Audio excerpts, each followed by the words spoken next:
I have prepared myself to talk more about our thought process on the future of our cities rather than telling what IIT Kanpur can do or what IIT Kanpur has been doing. I think that is known by and large, so I need not repeat that again.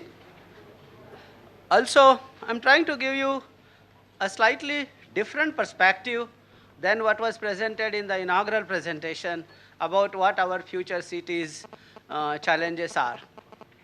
And I'm going to talk more from the point of view of environmental and ecological perspective.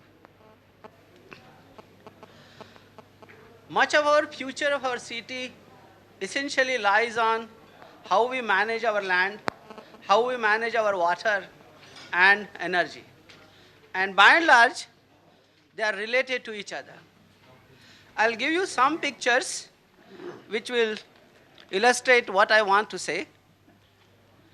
For example, if you look at Delhi's development, what you see is more and more built up area. That is what is expected when we do urbanization. We will have more and more built up area. Now what happens as a result of that more built up area? The built up area actually demands more energy. And the non-built up area is what actually provides you resources and energy. So on one side, we are shrinking the land which gives us resources and energy, and we are creating areas which demands more energy. And our planning is always for future demands which is increasing more and more. Also in the morning when the presentation was given, it was stated that we will build up cities not like what happened in New York or Washington or whatever, and we will use smarter ways of doing it.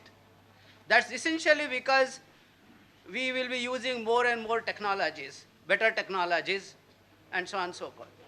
But to me, it is very important that we think conceptually different. Concept-wise, we should be thinking in terms of what we get from the non-built-up area, the ecological functions and the services those areas provide. Should we have some thinking, some concept of, no, that's the bottom line. We are not going to alter those areas. And I'll illustrate on that. So this is one thing that happens when we do built-up area.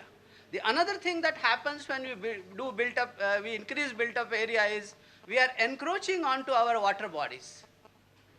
And then we have problems of water shortage. In fact, if we have the option and the technology possibly, we would even like to cover Yamuna in Delhi and use that area for making more buildings, more markets or whatever. Okay? But then that obviously has issues. In fact, the episode that happened, the incident that happened 1 month back in Uttarakhand has much more to do with encroachment of the water bodies. In fact, if you analyze the kind of intensity of rainfall that occurred, it's not something which is exceptional. That has been happening in Uttarakhand for past couple of years. So it's not that all of a sudden we had that much rainfall and that caused problem. The only difference that happened is the first rain itself came with such a high intensity and we were not prepared for it, and much of the devastation or the damage that has happened is because of our indiscipline in urbanization or making built-up areas. Okay? The other thing that happens when we do urbanization is we encroach upon agricultural land, right? So more and more agricultural land gets converted into built-up areas. Now that has large impact on many things, okay? So one of the problems or the challenges that we face when we go for urbanization, and urbanization essentially means making more and more built-up area, okay? We encroach on water bodies. This is also one of the problems. For example, you see this picture. This is supposed to be a water body in Delhi. Okay? And this is what has happened to many of our water bodies. And then when we have the same amount of precipitation, there is no space for accommodating that water. And then we say our cities are getting flooded and so much damage and so on and so forth. So I think we need to think very carefully on that.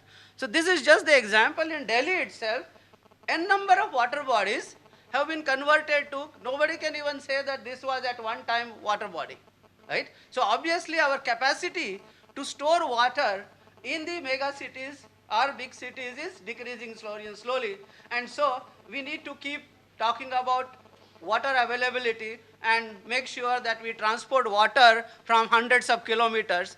In fact, almost all cities across country, if you look at it, they transport water on an average for more than 100 kilometers.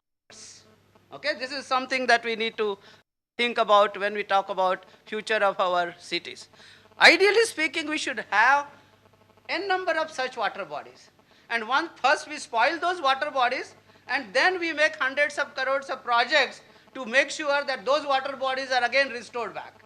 A good example is we are trying to restore river Ganga or Yamuna or whatever. At first place we have spoiled them, and now we are talking about lakhs of crores of rupees spending on improving the condition of the river. And essentially that has happened because of our greed or indiscipline in the urban development or developing our cities. Another thing that we need to understand, that land, water, and all kinds of water are interconnected with each other. And this is invariably we forget. Okay? So water security and energy security is something that we need to talk when we are talking about future development. In the morning presentation, I did see that is how we are going to make plan. But essentially there was no plan, or I do not know if there is been thinking, how are we going to get water for those cities, and how are we going to get energy for those cities. Even though we say we are going to build up smarter cities, still the energy requirement is going to be much more than what it is presently.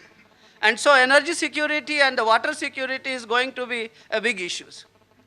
So what we are actually talking from the environmental point of view is, whenever we talk about making more build-up setups or plan for future cities, we are going to have altered ecosystems. We are going to have modified hydrology, that is, in terms of water storage, in terms of floods, it's going to be completely different. We are also going to have more built-up area, means locally we create more heat islands, and that actually feeds into a major climate or a larger climate issue, and of course water and energy issues. So some of these issues I think we need to think very carefully when we are talking about, and this is what we are trying to look at from the experience that I have while working for the preparation of the Ganga River Basin Management Plan. So in my opinion, the way forward should be, we talked about trunk facilities. I think we need to talk more about decentralized small facilities, but in a much more coordinated way. So we have to again think whether we really need such kind of big sewer systems, or we break into small systems but coordinate it properly. Because if you are going to talk about bigger systems, again you need to transport over long distances both water, wastewater and all kinds of things, and take it out from our urban centers. So that's another thing that we have. So I would really like to draw your attention to look at, when we do future planning, how are we going to introduce more decentralization, smaller systems, but in a coordinated way. The next thing that we must ensure that maintain our ecosystems and their functions and services.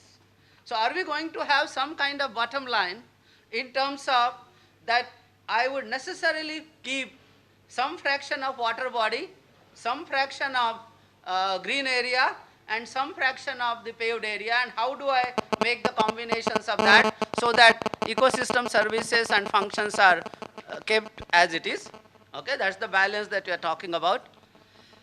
We do need to use all the modern science, technologies and tools, no doubt about it, right, that will make many of our things more efficient, whether you talk of material, whether you talk about digitization, whether you talk about whatever, okay. But the most important thing is, the concept-wise, our traditional concept, we talk very tangentially in terms of maintaining our heritage and heritage buildings and so on and so forth. But what about the traditional way of thinking and managing along with the nature's processes and so on and so forth. So I think that is something, that concept we need to integrate, and the knowledge that is available with the public by and large, with the communities by and large, we do not force the knowledge that we have on, with us on to rest of the community, but we also build in their aspirations, their knowledge. Most of the time this we say, we do it through consultation by having 1 or 2 workshops. But I think that knowledge has to come by living with them, understanding them, and then building into our process. But when we organize and consultation workshops, this is what photographs were shown in the morning, that we have hundreds of workshops, right? But by through workshops, I don't think we ever understand unless until we live with them, we understand, and then take their aspirations into consideration. And that is what I think Dr. Khakkar also mentioned in the morning. Unless until we get into those departments, understand, educate ourselves, and also learn, that's not going to happen. And of course, this has to be a multi-institutional effort. So I'm trying to give an angle from the environmental and ecological considerations. So that has to take the main thing. And unless until we prevent our resources, we understand the functioning of the ecosystems, we understand how our water bodies work, we understand how water and land interaction takes place, right? We should not always be thinking about transporting water over long distances, and then we say we have waste, we need to create trunk services so that we will take in through the trunk services resources and flush out through the trunk services those resources. That essentially going to take huge amount of energy. So I think we have to entirely think in a very different way how we can manage in a decentralized way, but with an excellent coordination. I think I'll stop at this point of time and we'll take it as the discussion comes. Thank you very much.